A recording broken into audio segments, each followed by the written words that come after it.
Welcome to the latest episode of 5 on the Floor on the 5 Reasons Sports Network. Thanks for joining us on your favorite podcast app. We're on Podbean, Spotify, Google Podcasts, Apple Podcasts. We're also on Dash Radio on their Nothing But Net channel. That's every single weeknight at 7 p.m. Also, check out 5 Reasons YouTube. Make sure you hit the like and subscribe button so you get all of our content as soon as it comes in before Floor, an hour before every game, and post up 5R as soon as the game ends. Also, Dono Daily every single day of the week. Also, check out 5reasonsports.com. Make sure you spell that one out.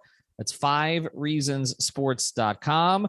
Get the latest takeaways from Brady Hawk and others, not just again on the Heat, but also on the Dolphins, the Canes, pretty much everything that goes on in South Florida sports. And check out the great sponsors of the 5 Reasons Sports Network. We're mentioning this one because if you're looking for a place to watch a Heat game or the national championship game coming up on Monday night, go check out City Cigar Lounge. It's in downtown Miami. It's right down the street from FTX Arena. Seriously, literally right down the street. Okay. And you can actually park at City Cigar Lounge for just $10 and then go to the arena from there. That might be a good way to get there. But check it out. They've got more than 350 different types of premium liquor, including scotches, bourbons, whiskeys, and tequila. More than 50 different types of premium cigars. They got large, comfortable leather chairs in a very classy environment. It's a small place, but it doesn't feel like it. It feels open.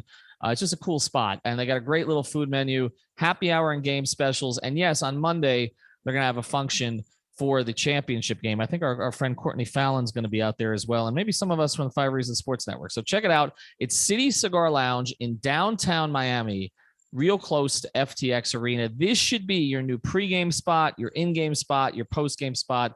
They stay open most nights till midnight. So check them out. City Cigar Lounge. You can also find them on Instagram. And you can check out citycigarlounge.com. And now, today's episode. Down the bitch gang. 5 on the floor, ride for my dogs. Where here's the thing, you can check the score. Hustle hard, couple scars, wearing bubble frogs. Just like Butler said, you in trouble, y'all. Kept the floor playing, got it all band. Y'all seen the block, stop with one hand. And Pat we trust, it's power, have the guts. We're here to bring the heat, y'all can hang it up. Welcome to 5 on the Floor, a daily insider show on the Miami Heat and the NBA, featuring Ethan Skolnick, Greg Sylvander, and Alex Toledo, plus others from the 5 Reasons Sports Network. All right, Ethan Skolnick back on 5 on the Floor. Here's tonight's floor plan. I got Greg Sylvander. You can follow him at Greg Sylvander. I'm actually up in Chicago. Was at practice earlier today over at University of Illinois, Chicago. I haven't covered a practice there since the Big Three era. That's where they used to practice when they were up here playing against the Bulls. So that goes all the way back to 2011. A little bit of a different scene today. Players were in a little bit of a hurry to get out. They've got a back-to-back coming up. Didn't get a chance to talk to Jimmy Butler. Bam was kind of the last one on the floor, so most of us were on to other things by then, as was Tyler. But did get a chance to talk to Erik Spoelstra on the side for a little bit, which is something that one of the reasons I like getting out on the road, because you get a little more time, particularly now that the locker rooms are not open, home or road. And also got a chance to talk to Kyle Lowry, Gabe Vincent, Caleb Martin, who one bit of news I can give you is that Caleb is likely going to play on Saturday night against the Bulls. And even though Gabe and Max were also listed as questionable, I'm expecting both of them to play too. But Greg, what I'm going to get to tonight, I want to frame this as we've got 5 games left here in the season. They're all against the Eastern Conference. And right now, I tweeted this today, and then I'll get into some of the stuff that I talked to Spoelstra about. Right now, they could play any of the other 9 teams in the first round, like literally any of them. Like they could slide to 4 or 5 and play Milwaukee in the first round. Now, that would require both teams not winning a whole lot the rest of the way, but that could be the 4-5 matchup. They could also play Boston still in a number of different seedings. They could play Philadelphia. They could play, we know they could play Brooklyn. They could play Chicago. They could play Charlotte out of a play-in situation. Charlotte gets Gordon Hayward back, and they've been playing well. They could play Atlanta. They've been playing well. They could play Cleveland. They haven't been playing well. They could play Toronto. They could play any of these teams, okay, and when I asked Erik Spoelstra about it today, I said, are you prepping for all these teams? Like, what are you doing? Because he used to be the guy who had to do it. If you go back to the 2004 season, he talks about that a lot. The last day of the year, they didn't know who they were going to play. That was like 3 or 4 teams. This is 9. It probably will settle out in our next couple of days. And he just looked at his guys like, his video guys and others who were there in the gym at the time. He looks up and he laughs and he goes, no, they're going to do it. I'm not going to worry about it.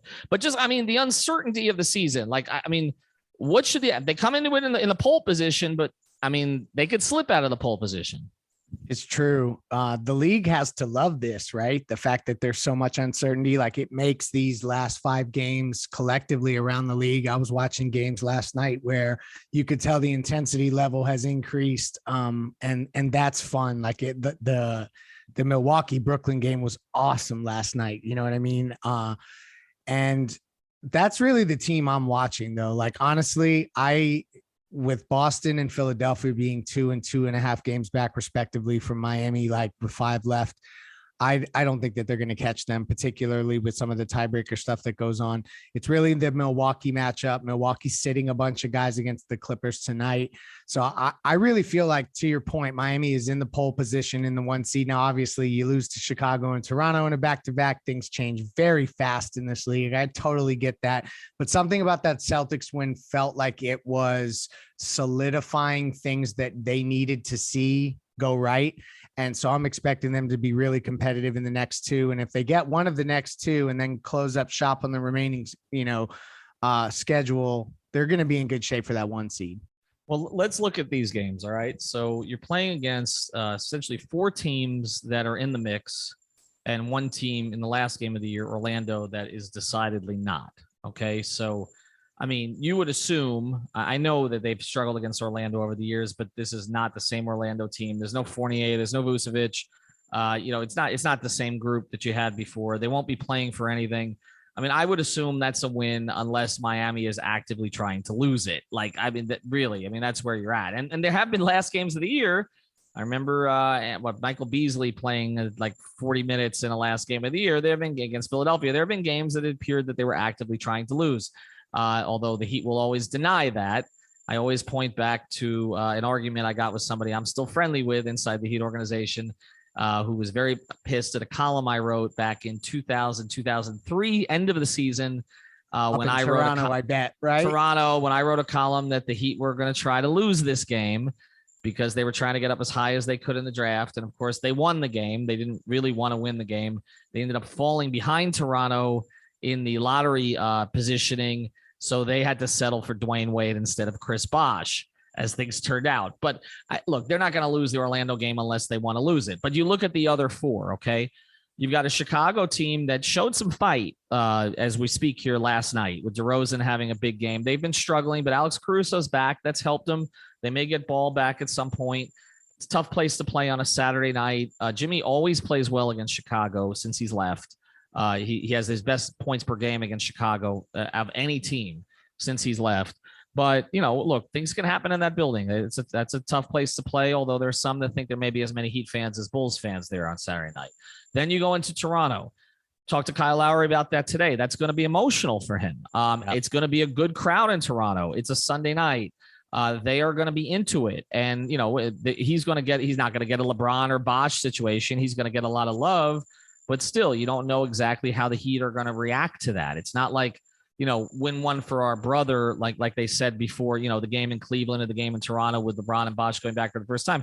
Their brother's going to feel love. And we talked to Kyle about that today. And as he said, Nick Nurse ain't going to let me do shit, okay, because he's going to have a plan for him. So we'll see how that goes. That's a tough one. Then you get Atlanta and Charlotte teams that are fighting for play-in positioning right now. I don't think either of them can get out of the play-in, but they're fighting for play-in positioning. And we know that both of those teams have the capability to shoot the ball well. With a Trae Young, Gordon Hayward's coming back. We know obviously LaMelo Ball has not played well against Miami this year, but he can still be a factor. Bridges is a good player. And, you could drop one of those 2. So this is Greg. And then after the break, I'll get into some of the stuff I talked to Spoelstra specifically about. But this is not an easy slate. I mean, it's not the most difficult, but it's challenging enough that we should get a pulse on where they're at. No team, including Orlando, because Orlando is doing that thing where they're a bunch of young guys that are trying to, get their stats up and play as well as possible to end the season. They're a total spoiler team. None of these games are going to be easy. To me, this boils down to more about watching what Milwaukee does. I mean, it was announced this afternoon that Giannis, Middleton, Drew Holiday, Brook Lopez, all of them are sitting out against the Clippers tonight. But so are all the Clippers. That's the and other so thing. are all the Clippers. Yeah. So Right. like those are going to be those wild card games where we're not going to know which way they go. In the event that Milwaukee drops a couple of those, the Heat will have enough of a cushion where then maybe the competitiveness that Atlanta and Charlotte is playing with to try to get themselves in their seeding could give Miami fits. You know what I mean?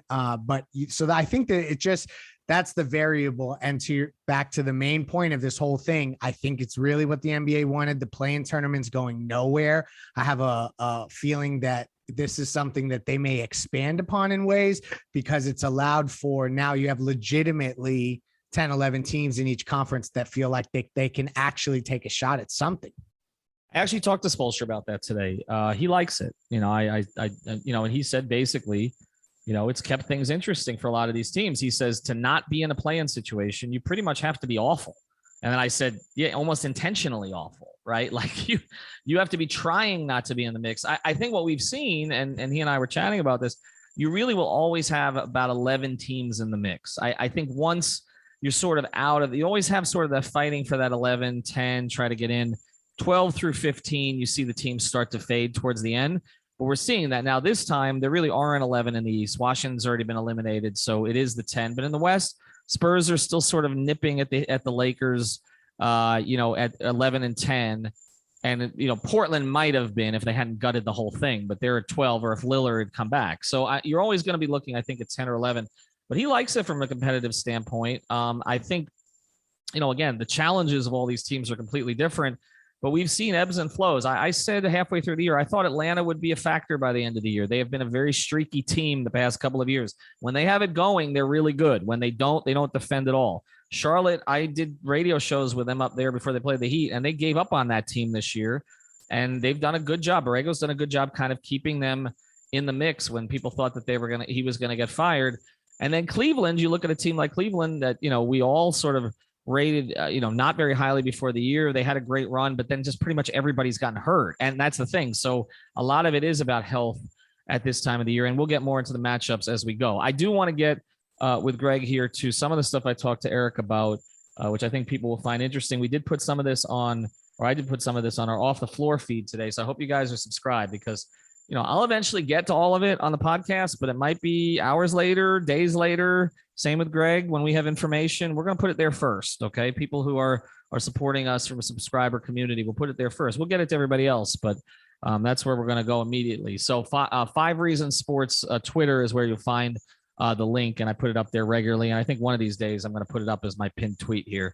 So it's my pinned tweet. Is easier to find. It's Greg's pinned tweet. So he's doing the right thing there. Do want to tell you about our product code though, and you can use these for 3 different products. We've got our Manscaped code active again, 5RSN. That's the number 5RSN for all of, look, the cologne, the razors, you get all that stuff and manscaped.com. You get 20% off using the code 5RSN. That's our product code. I am contractually obligated to say this now that we're back. Your balls in your body will thank you. And also follow their Twitter account at manscaped.com, which is much more creative about this stuff than I am. But go to manscaped.com, at Manscaped. Go to manscaped.com. Again, use the code 5RSN. You get 20% off. Check out everything they have. And they send you free stuff. Like once you're on their subscriber service, you'll get a bunch of stuff you're not expecting in the mail. Also, therapistpreferred.com. All your premium CBD, the tincture, the sports cream, the gummies for sleep, for recovery, whatever you need it for. Again, you're not going to fail drug tests with this stuff. Go to therapistpreferred.com. Use the code 5RSN, 25% off. And then if you're an endurance athlete or simply you sweat, you play tennis, you drink a lot of Gatorade, okay? You're one of these people that needs to replenish your fluids all the time. Go to getsalus.com. The product is called Salus. It tastes great. They give you 8 little packets in a box. It's not expensive, and we're giving you an additional 10% off with the code 5RSN. So again, the code 5RSN, that's the number 5RSN, manscaped.com, therapistpreferred.com, getsalus.com. All right, here's I wanted to talk to Erik, and again, sometimes I used to get these opportunities a lot at practices at home when I used to cover a lot of practices, and when the Heat used to practice all the time, they don't. They've had like 6 home practices the whole year. So it's really shoot-arounds and road practices, and there aren't even a lot of those. They're not even shooting around tomorrow. He's giving them the morning off and they'll probably just do a walkthrough in the hotel. But I did get to pull him aside a little bit, and I wanted to get a little bit deeper into the rotation stuff. And I think what made me feel good about this is I kind of shared with him some of the stuff we've talked about on the podcast. And he sort of did this the other night when he made the changes initially against Sacramento, and Alex and I asked the questions and others asked questions afterwards. But he kind of confirmed everything we were talking about. It really was not about the starting lineup. Let me start here. He told me that he was planning to look at some of these things as early as January, but they were never healthy. So he kept waiting for the team to get entirely healthy to see what it looked like as it was, but he never got that chance. And so by the time that guys came back, it was sort of force feeding, and he didn't use any specific names. Okay, he's not going to do that, but we all know it was getting Oladipo and Morris back into the mix. And we all know, and I've reported this, that, there were conversations that were had with some of the leaders of the team, Lowry, Butler, Bam, especially, I think particularly the first two, about spacing and about kind of going, the way Erik put it with me today, without naming anybody in a negative way, was we wanted to go back to what was working, but at the same time, go back to what was working, but add a couple of tweaks to it so that he could get to the layers to get to more spacing. So what was working? Well, what was working was, and I talked to Gabe for a while today about just his shooting and, why his shooting went down. And he kind of intimated it was a rhythm thing, which implies being in and out of the rotation. He also said, you're not going to shoot 40% every month, from three, which is true. But he kind of, what was working was hungry guys like Max and Caleb and Gabe playing, and in a lot of times playing together. And when you started reinserting other guys, that wasn't happening as much. So that was the first thing. And so, but he didn't want, I guess what I'm trying to say, it was hard to go back to what was working without seeing everybody else come in first. Okay. And giving that an opportunity. And he used the word to me, I wanted to give things a chance. So I feel like it was given a chance. And then it's like, okay, let's go back to Max and Caleb and Gabe. And then it becomes, okay, how do you integrate them? And a couple of things here. Number one, he said nothing negative to me about Duncan Robinson. I mean, I asked him in the group about Max Strus's defense, and he talked about how Max has become a very good off the ball kind of defender, weak side defender, particularly with his rebounding. I think that matters, his physicality away from the ball. And we've seen that, and we've seen him, take the charges and all that stuff, but it's also the box outs, the clear outs. Those are things that Duncan, who I think maybe a better, just straight up positional defender, maybe even a better one-on-one defender, is not, Greg, as adept at that. He doesn't have the physical, he doesn't play with the physicality that Max does. So I think that's part of it. But really the bigger thing was, I said to him, well, everybody talks about space. So we didn't think that you would make a lineup change necessarily because of the space that Duncan created at the two. And I kind of answered the question for him. I said, but there are other ways to create space and other layers of ways to create space. And that, Greg, is what he's trying to get at. It was creating space beyond the starting lineup. And the way that the rotations were before, without having Duncan available to those second units, or not being able to kind of clear Jimmy off the floor, maybe for Bam and Tyler, he couldn't create space for those other units. So it's that's what I keep saying. It wasn't one move. Erik is always kind of thinking layer. Final thing two final things I want to get to in this. One, this was not analytics driven. I thought it might have been. I've said that on podcasts because Erik sees the analytics, they come to him. I said, Erik, were you aware that the changes you made brought you brought you two lineups or 2-man or 3-man combinations that have been better this season from a plus minus, per 100 possession perspective? And he said, not really. He says, it's just feel, because I said, Bam and Tyler has been one of your best 2-man combinations. And he's like, well, that may be true, but I just like the way they play together. Yeah. You know what I'm saying? So I think it's not that I've always said he looks at the numbers, but he's not really driven by the numbers. They're not the defining factor for him, and they weren't in this case. It just so happens that the moves he made based on his feel, knowing his team, what looked good to him, his quote unquote eye test, to quote our old friend Alf, was consistent with what the numbers have shown this year, but the numbers were not the driving force. It shows that he still has Riles DNA, because like this was very much like when you mentioned that to us prior to the show, it felt like something Riley would say. And the other thing with Max Strus, I asked around, and something that I thought was interesting that I heard from more than one person was that part of what they like about Max Strus, particularly what certain players like about Max Strus in the lineup, is like, he's a guy that if he gets punked during a game, he will go at the guy who punked him. And there's an element of that. And I don't know how to articulate it or quantify it in basketball statistical terms, but there's something about that demeanor that jives with the guys in the first unit. And I think that they wanted a guy that had a little more versatility, you just see he catches that lob from Kyle in traffic. Like that's just stuff that Duncan doesn't necessarily do. So I think that, to your point, though, it's all a domino effect. That move was not as much about the starting lineup as it was about balancing the rotation and preparing this team to be as close to a well-oiled machine as you can, as they tried to obviously integrate guys too late in the season.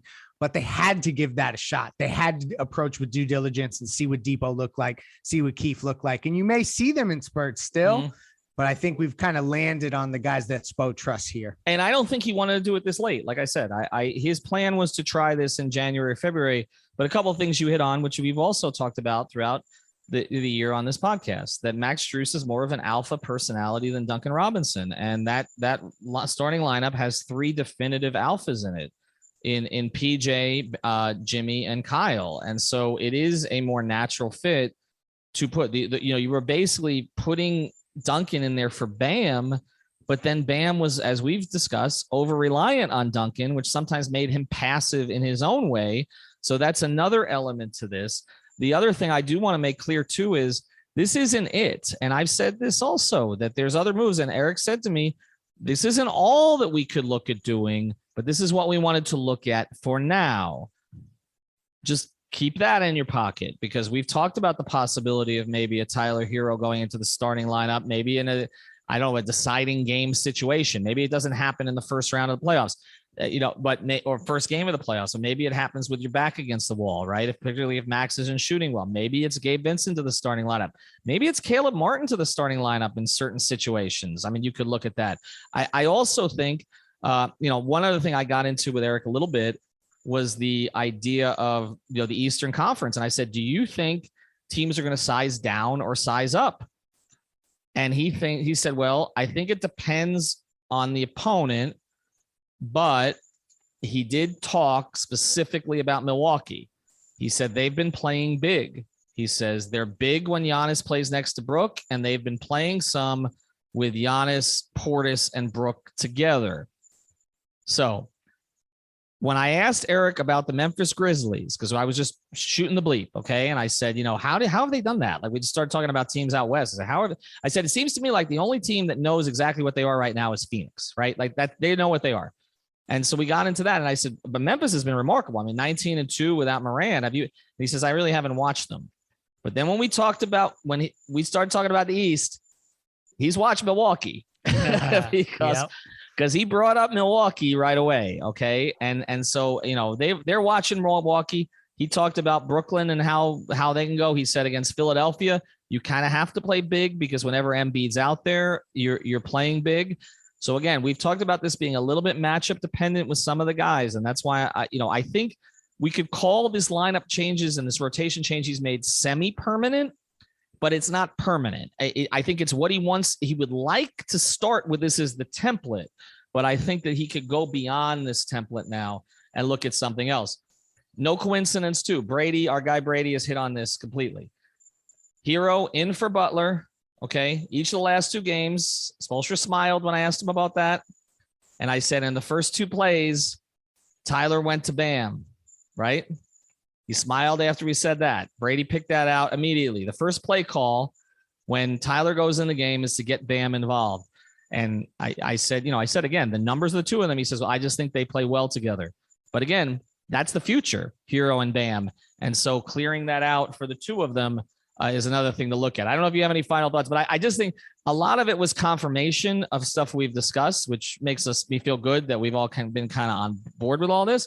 But also, I just want to be clear to listeners, it may change again. It may change again. I think that matchup dependent, performance dependent, combination dependent, confidence dependent.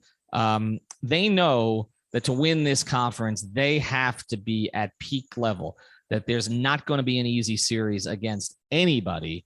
And so that's why I think he has to be more flexible, as he always says, adapt or die. Listen, it's April 1st, y'all. Let's take us all the way back to around October 1st. If we said with 5 games remaining, the Heat controlled their own destiny for the 1 seed and they were going to have some tough games, but you would take this scenario, right? Like, so ultimately, I think that this end of the season run, you're right. Like, the beauty of this particular team is that they have essentially the 4 core guys they're going to start. And that 5th guy, they trust a lot more people than we were talking about back on October 1st. So I just think that that's huge for the team now, is that there's multiple guys that can get into this mix and play. I wouldn't be surprised if Caleb Martin were to get inserted in a certain series, etc. So all good things. And I hope they get that game in Chicago, because if they get the Chicago game, there's a couple tough ones coming up for Philadelphia. I think that they can create enough separation and clinch that 1 seed before the Orlando game. That's the goal. All right, that's going to be it from here. We're going to come to you from Chicago. I'll pop on at some point on Saturday, I'm sure, from the arena. Greg will be with you. And then obviously they play Toronto on Sunday. Check out our sponsor, City Cigar Lounge. And they're going to have a little function on Monday for the national championship game. We'll see who makes that one. And also, of course, use our product code 5RSN at manscaped.com, therapistpreferred.com, and getsalis.com to get your discounts. Have a good night, everybody. Thank you for listening to the 5 on the Floor on the 5 Regional Sports Network.